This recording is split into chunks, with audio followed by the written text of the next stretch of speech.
Imagine a medical condition that affects up to 40% of women. Yeah, which is just a staggering number. Right. A huge number. And it deeply impacts daily life. I mean, their ability to exercise, their confidence. Absolutely. And yet it relies on a frontline treatment that honestly hasn't changed its core mechanical concept in centuries. It's true. It's wild to think about. And despite those massive numbers, it's almost never talked about openly. So welcome to this deep dive. Glad to be here. We have an absolute mountain of sources in front of us today for you. We really do. Yeah, ranging from clinical guidelines to Cochrane reviews and even patient information leaflets from the NHS and various pelvic health clinics. Lots of ground to cover. Exactly. And our mission for you today is to explore the long-term reality of using pelvic support pessaries. Because it remains incredibly stigmatized. It really does. I mean, when you look at the epidemiological data, 1 in 10 women over the age of 50 has symptomatic pelvic organ prolapse. 1 in 10. Right.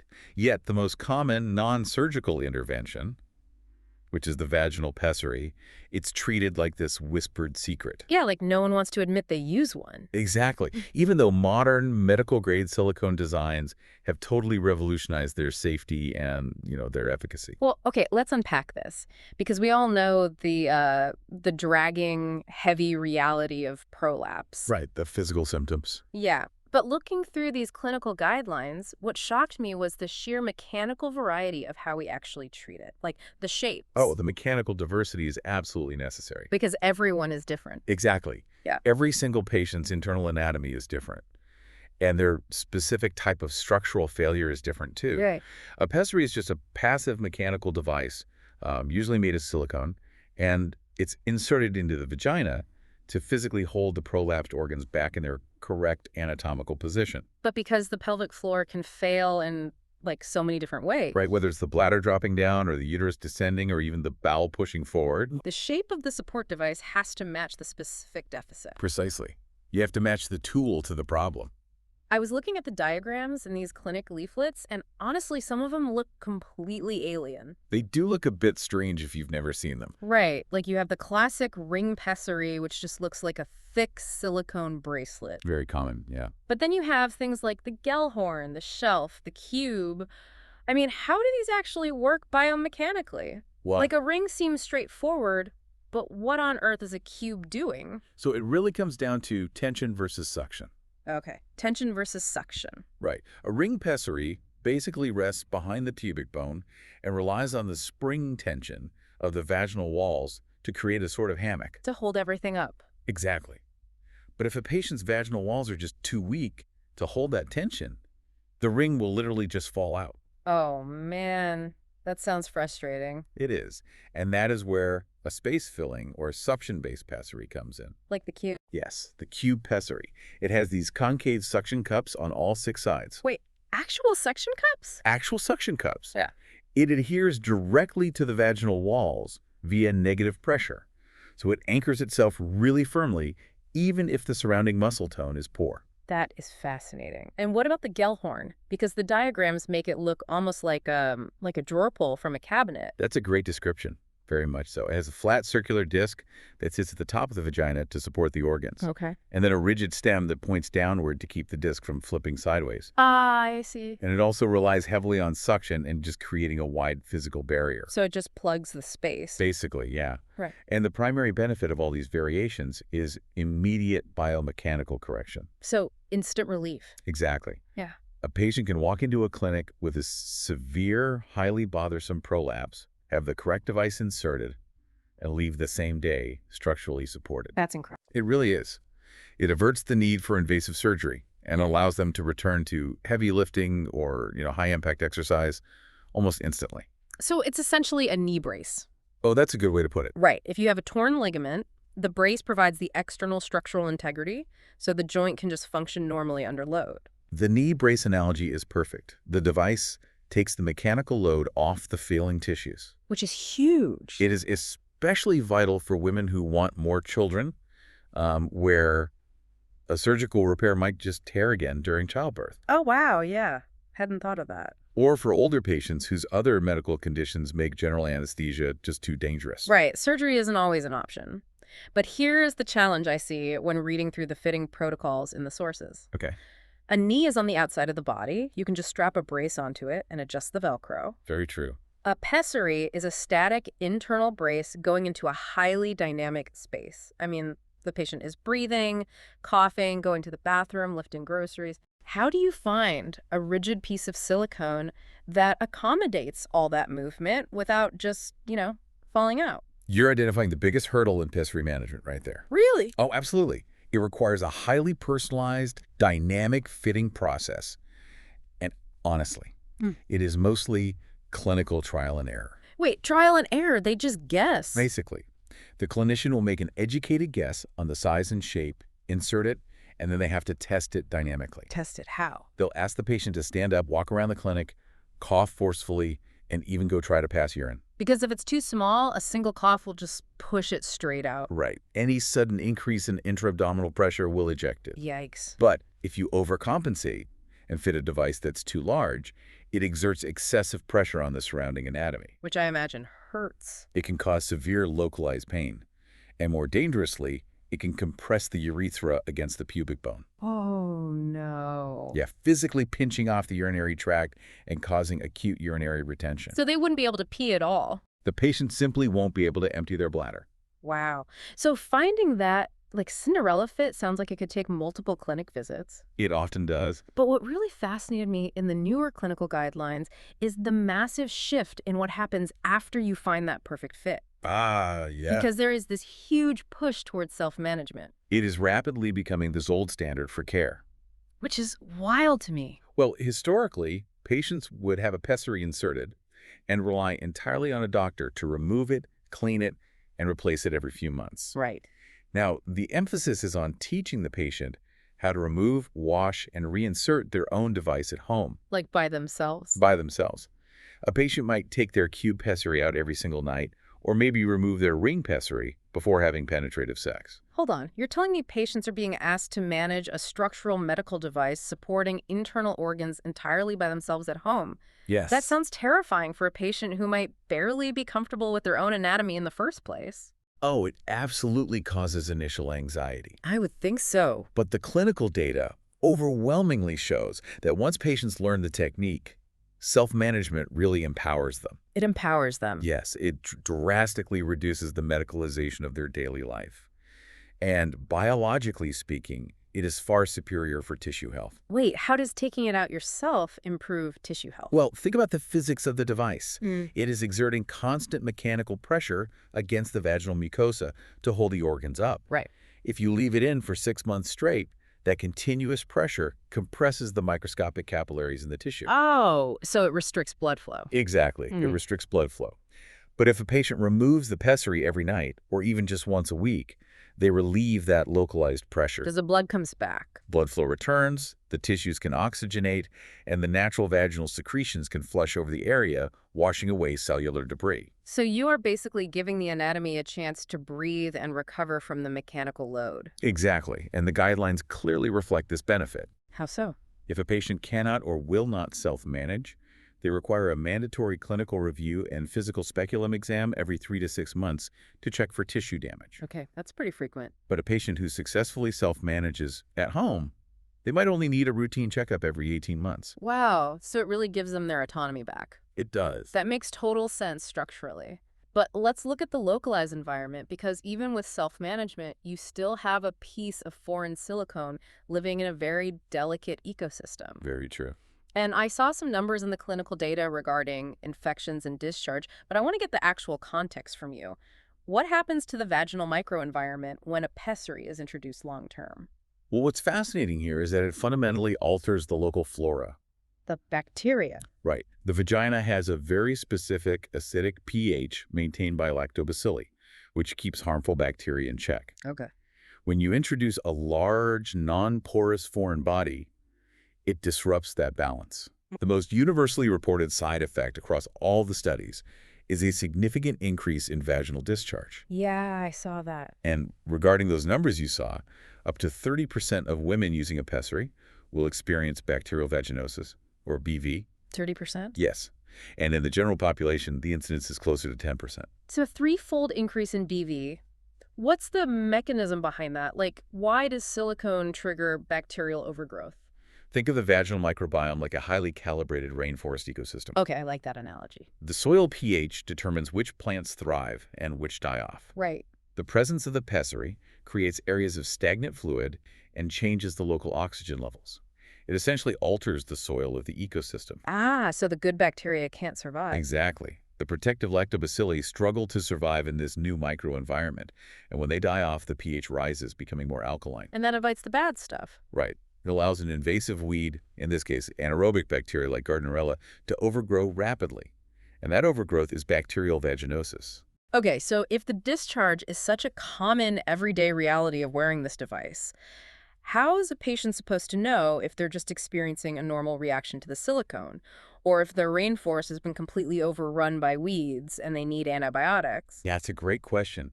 It really comes down to distinguishing between a physiological response and a pathological one. Meaning normal versus abnormal. Yes. The body's immune system will naturally recognize the silicone as a foreign invader. Sure. Macrophages and white blood cells will migrate to the area to try and, wash it away. Oh, so that creates discharge. Right, resulting in a thin, watery, clear, or slightly creamy discharge. That is physiological. It is completely normal and expected. Okay. And the abnormal kind. If that discharge becomes foul-smelling, malodorous, or changes to a thick yellow or green accompanied by itching or burning, Then we have a problem. then the ecosystem has become pathological. The BV has taken over, and the protocol is usually temporary removal of the device and a course of local antibiotics to reset the flora. Okay, so the body's natural defense mechanism can handle the foreign object most of the time, provided the ecosystem doesn't crash. Exactly. But what about the physical friction? Oh, the friction. Yeah. If the silicone is constantly rubbing against the vaginal wall, the tissue itself is going to take a beating over time. It absolutely does. How does the body handle that chronic friction, especially since prolapse overwhelmingly affects older, postmenopausal women whose biology has, stopped producing the tools to repair that tissue? You've hit on probably the most critical challenge in long-term pessary care. Really? Yes. During menopause, the ovaries stop producing systemic estrogen. And estrogen isn't just a reproductive hormone. It is vital for maintaining the structural integrity of the pelvic tissues. So without it, everything gets weaker. Without it, women develop genitourinary syndrome of menopause, or GSM. Yeah, I read about GSM in the sources. The cellular reality sounds incredibly uncomfortable. It is. The mucosal layers lose their elasticity, the tissues thin out dramatically, and the local blood supply just plummets. It's atrophy. The vaginal walls become as thin and fragile as tissue paper. Ouch.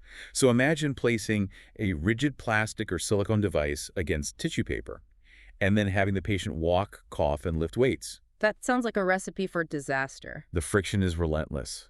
Without intervention, that friction rapidly leads to microabrasions, then deeper erosions, and eventually bleeding ulcers wearing straight into the vaginal wall. Which explains why almost every single clinical guideline we looked at heavily emphasizes prescribing a sort of sidekick to the pessary. Yes, they do. They all point to localized vaginal estrogen. It is non-negotiable for most postmenopausal pessary users.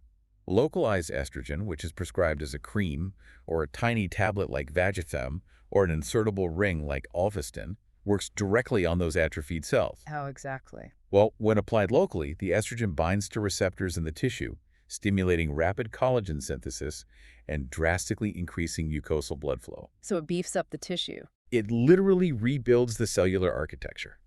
It thickens the walls and restores elasticity so the tissue can safely withstand the mechanical load of the pessary. I have to ask about the safety profile of that, though. Okay, sure. Because the moment the word estrogen is mentioned, alarm bells go off for a lot of people regarding breast cancer and endometrial cancer risks. That's a very common concern. Right. Like, we have decades of warnings drilled into us about the dangers of systemic hormone replacement therapy, or HRT. It is a common fear, and clinicians spend a lot of time addressing it. But the crucial distinction is in the pharmacokinetics. How it moves through the body. Exactly. Systemic HRT is absorbed into the main bloodstream and circulates through the entire body, affecting the breasts and the uterus. Okay. The localized, ultra-low-dose estrogen used for pessary maintenance does not do that. So it stays purely in the neighborhood. It doesn't get onto the highway of the systemic bloodstream. Precisely. Because the absorption is contained to the local pelvic tissues, the British Menopause Society and global guidelines clarify that it does not carry the same systemic risks as HRT. Oh, wow. That's a big deal. It is. It does Yeah. not stimulate the lining of the uterus, which means a patient doesn't have to take a secondary hormone like progesterone to protect against endometrial cancer. So it's safe. It is an incredibly safe, localized tool that prevents catastrophic tissue breakdown. That is a vital distinction and honestly a relief. It changes everything for patient compliance. Because the guidelines make it very clear what happens when patients don't maintain their tissue health or skip their checkups. Yes. What actually happens to the human anatomy if a patient has a pessary fitted, feels great, moves to a new city, and just completely forgets about it for 5 or 10 years. Well, then we enter the territory of extreme, though rare, medical complications. The horror stories. Exactly. When a device is neglected for years, the constant, unrelenting, localized ischemia, that's the cutting off the microblood supply we talked about earlier. Right. It causes the tissue to undergo necrosis. The cells literally die from lack of oxygen. And when that tissue dies, it creates a fistula. Yes, a fistula is an abnormal hole. Yikes. The pessary can wear a hole straight through the necrotic vaginal wall, creating an open connection to the bladder in front of it, or the rectum behind it. That is awful. And this is more commonly seen with the rigid, space-occupying devices, like the Gellhorn, that can't flex or yield to the anatomy. The sources also mentioned something called incarceration, which just sounds horrific. Incarceration happens when the tissue becomes chronically inflamed from the unmanaged foreign body. Okay. In an attempt to heal itself, the vaginal mucosa begins to grow over the pessary, essentially burying it. Oh my God. The device becomes trapped and completely embedded within the walls of the vagina. At that point, a clinician can't just pull it out. I would imagine not. No, it often requires surgery under general anesthesia to carefully dissect the silicone out of the human tissue. There is even a note in the guidelines about one documented case of squamous cell vaginal cancer linked to a neglected pessary over many years. Yes, very rare but documented. Reading through these extreme risks, an analogy came to mind. Let's hear it. It's exactly like leaving a pair of contact lenses in your eyes for a whole year. Oh, that is an incredibly accurate parallel. Right. The contact lens itself is a perfectly safe, inert device. Millions of people use them. Yep.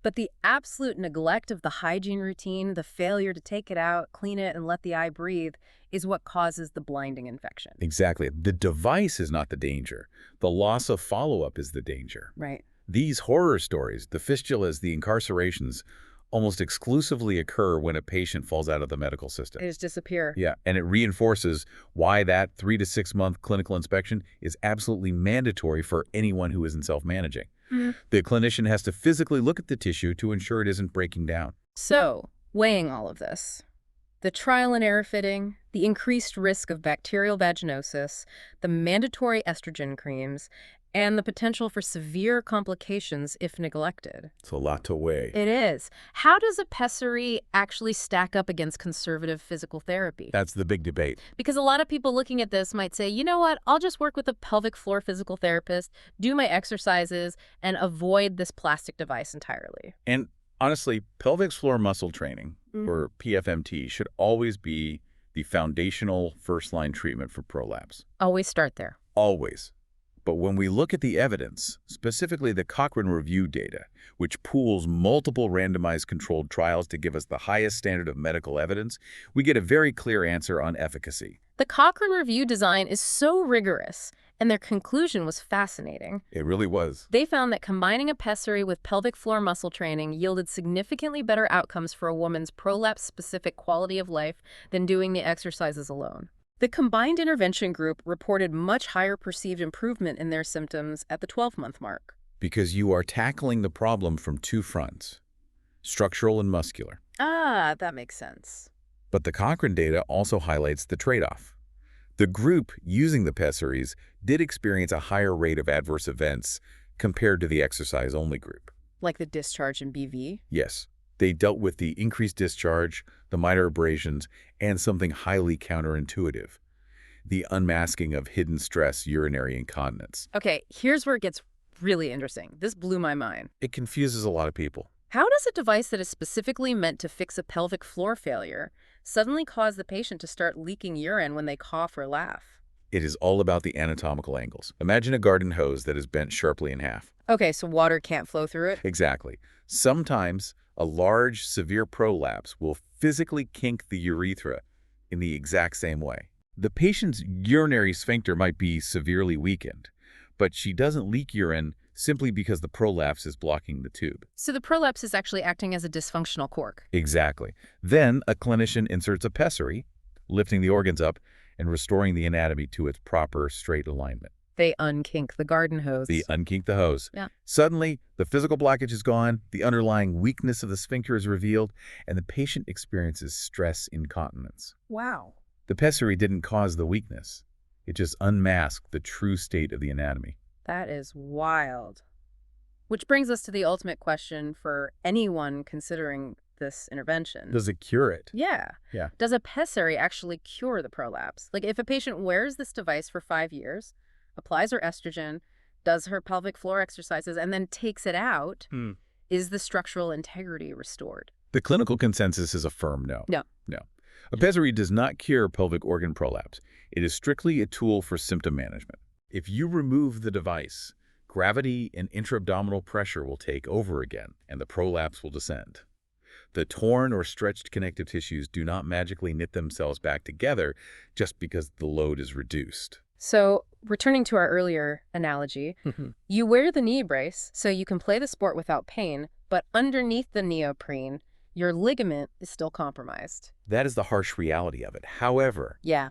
the success rates for that symptom management are undeniably fantastic. Oh, totally. The clinical data shows that if a patient can make it through the initial 4-week trial period, surviving the trial and error fitting process, getting comfortable with the estrogen routine and the hygiene, Right. 86% of those women continue using their pessary happily and effectively for over 5 years. An 86% retention rate for a highly invasive, maintenance-heavy medical device is a massive testament to how much it improves their quality of life. It really is. So looking at the big picture of our deep dive today for you listening at home, pessaries are not a magical cure. No, they aren't. They are a mechanical intervention that demands respect for human biology. They allow people to reclaim their mobility and their lives, but only if they actively partner with their treatment, maintaining their estrogen, monitoring their microbiome, and showing up for their checkups. It is the ultimate example of a therapeutic alliance. Yeah. The device only works as well as the patient's commitment to their own biological maintenance. Exactly. It makes you wonder as we look at the rapid advancements in medical technology, especially things like 3D scanning and printing. Oh, the possibilities are endless. Right. Will we soon see a day where a patient's unique internal topography is simply mapped with a smartphone sensor and a perfectly bespoke bio-integrated support device is printed right there in the clinic? A true Cinderella fit. A true Cinderella fit that merges biology and tech, eliminating the trial and error altogether. Something to think about. Thank you for joining us on this deep dive. Keep asking questions and keep exploring.